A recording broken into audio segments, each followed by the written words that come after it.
Everyone, this is Margaret Schlachter, and I am here with Sarah Pozdel, the author of Cruise the Course Volume 1. So, Sarah, thanks for being here to talk to us about your new book that you just came out with. Yeah, thanks for having me. So, for those that maybe are hearing your name for the first time, you've been around obstacle racing for a while. You've worked for a lot of different companies. You've been in a lot of different, a lot of different sort of positions, but always based around training. So can you give us like a quick bio of your background? Yeah, I've always been involved in fitness. I grew up watching my mom in the fitness industry. Became a personal trainer back in, it was 2011. And was it 2011? Yes, 2011. Time flies, let me tell you. And then I was focusing on one-on-one group training. And then I found obstacle course racing. So I wanted to know how you prepare for the races and went and got SGX certified out in Georgia in 2012. And then from there, worked with the SGX program on site at the races and for a Spartan race in 2014. And then I came back to my hometown because I have two young children that needed their mom home. So I stayed here and opened a CrossFit facility with a few partners. And then recently, back in May, I needed to walk away from that partnership for the long term, and I decided to take my knowledge on training, on obstacle course racing, and everything in between, and I wrote a book on obstacle course racing and the training necessary to perform in the races. So, well, awesome. So, what was your goal in putting all of this book together? Because maybe you can show us a little bit of it as well. I mean, you talked to me before we started recording, but what did you hope to get out of this, or what did you see missing within the obstacle racing world that you wanted to fill that gap in? So I wanted to take fitness and the movements necessary to safely perform or safely make it through an obstacle course race, and I wanted to give people that knowledge.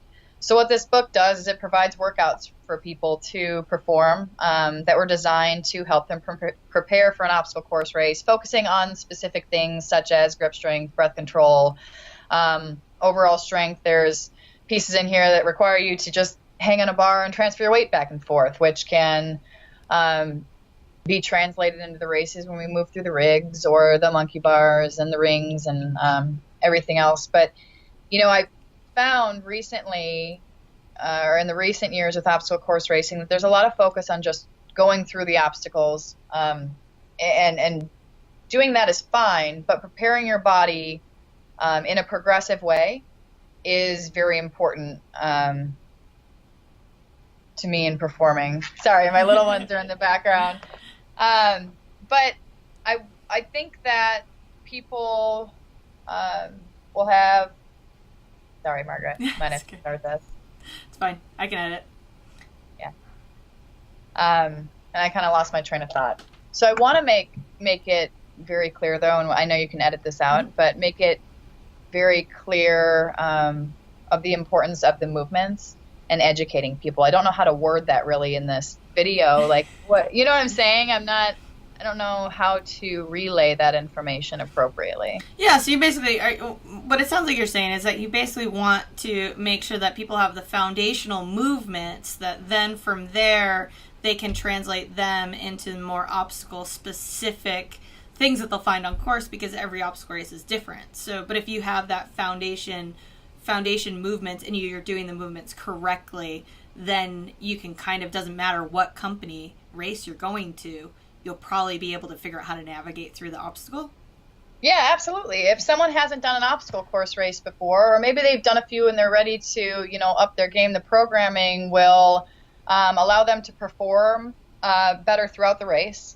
And the movements, and in the back of the book, there are QR codes that lead to a YouTube video instruction for each of the movements. They'll be able to see what the movement should look like and how to perform it correctly to prevent injuries in the long term. I want people to be able to have workouts, not question what they're doing, and then show up to a race and make it through safely, Definitely.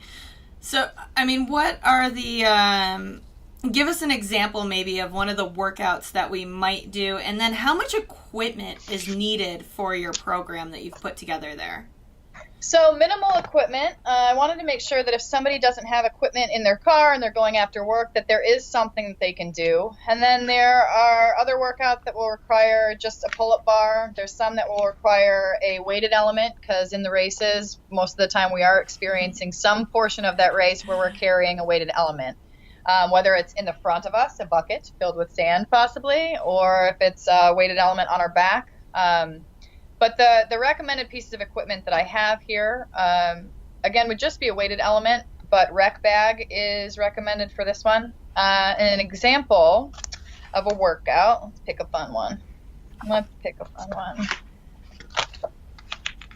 Here's actually, pull-up bar is the only piece of equipment necessary. You'll go through a 2-round warm-up, and all of the movements are in here. And if you have questions on the movements, again, there's QR codes in the back where people can look at the video instruction. But then the workout, it's 4 rounds, and this one's designed to be performed for time. So you do 4 rounds as fast as possible of the following movements. It's 10 hand release push-ups. You have 20 hand transfers, which is simply hanging from a bar, and we're releasing one hand, then we're releasing the opposite hand. But the ability to do that is very important. And again, it comes down to the foundations to perform well in an obstacle course race. No, it's not the obstacle. No, there's not rings hanging all over the place, but you are teaching your body how to transfer weight from one hand to the other and do it safely and do it efficiently. So there's hand transfers. Then you go into 30 air squats, 20 crab cross, which is a movement. It's a cross-body movement done for core control. It's one of my favorite movements, actually, but you'll learn what it is in the back of the book. And then 10 burpees, and you finish off with a 400-meter or quarter-mile run. So it's 4 runs of that. So you can see you've got a mile of total running, and then quite a few body weight movements. There's one focusing mainly on grip strength.